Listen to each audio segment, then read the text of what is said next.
Assalamualaikum warahmatullahi wabarakatuh. Hai teman-teman, jumpa lagi dengan saya Uli dan teman saya Atin.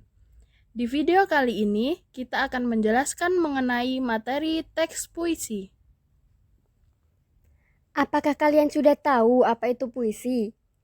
Puisi merupakan suatu teks yang mengungkapkan pikiran atau perasaan dengan mengutamakan keindahan dari kata-kata. Isi puisi mengungkapkan berbagai hal yang ada dalam kepala penulisnya. Puisi terbagi menjadi dua unsur, yaitu unsur intrinsik dan unsur ekstrinsik. Di dalam unsur intrinsik terdapat diksi atau pilihan kata, imajinasi, gaya bahasa, bunyi, rima, ritme, dan juga tema.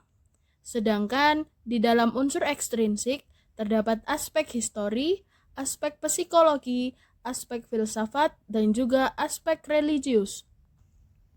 Selanjutnya, ada jenis-jenis puisi. Yang pertama, puisi naratif. Di antara puisi naratif yang terkenal, yaitu ada balada dan romansa. Yang kedua, yaitu puisi lirik. Puisi yang isinya berupa ungkapan batin individu penyair, yang isinya bisa berupa gagasan, pengalaman, serta suasana batin yang ada dalam diri dan sekitarnya. Yang terakhir, yaitu puisi deskriptif.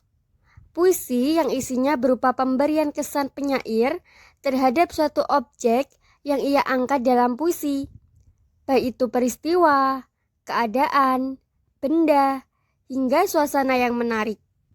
Jika kamu ingin menjadi pembaca puisi yang baik, maka perlu untuk memperhatikan hal-hal yang menjadi faktor pembacaan puisi yang baik.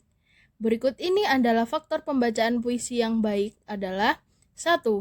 Ekspresi. Ekspresi dalam puisi adalah ungkapan atau proses menyatakan atau memperlihatkan maksud, perasaan, dan juga gagasan.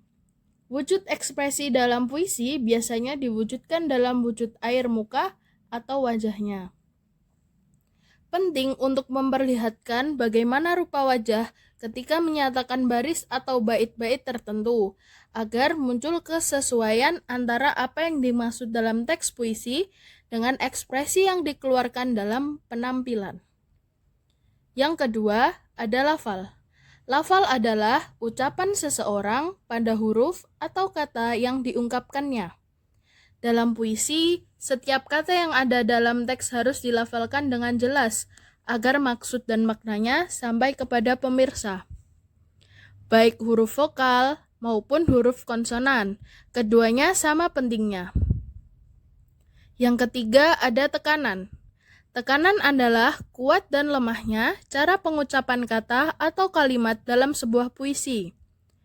Penggunaan tekanan pada bagian-bagian tertentu dalam puisi berfungsi untuk menegaskan sesuatu, sehingga pendengar menjadi lebih perhatian pada bagian-bagian yang ditekankan.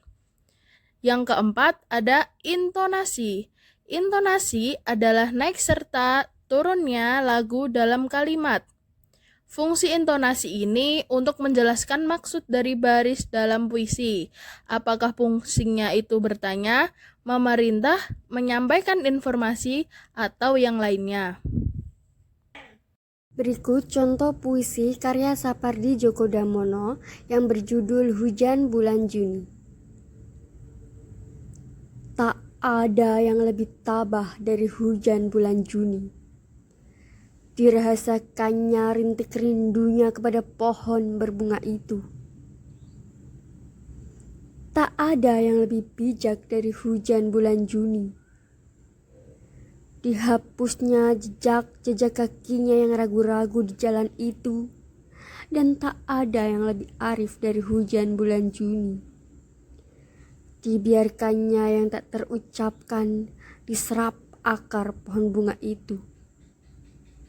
Sekian video dari kita, sampai jumpa lagi di video-video berikutnya. Wassalamualaikum warahmatullahi wabarakatuh.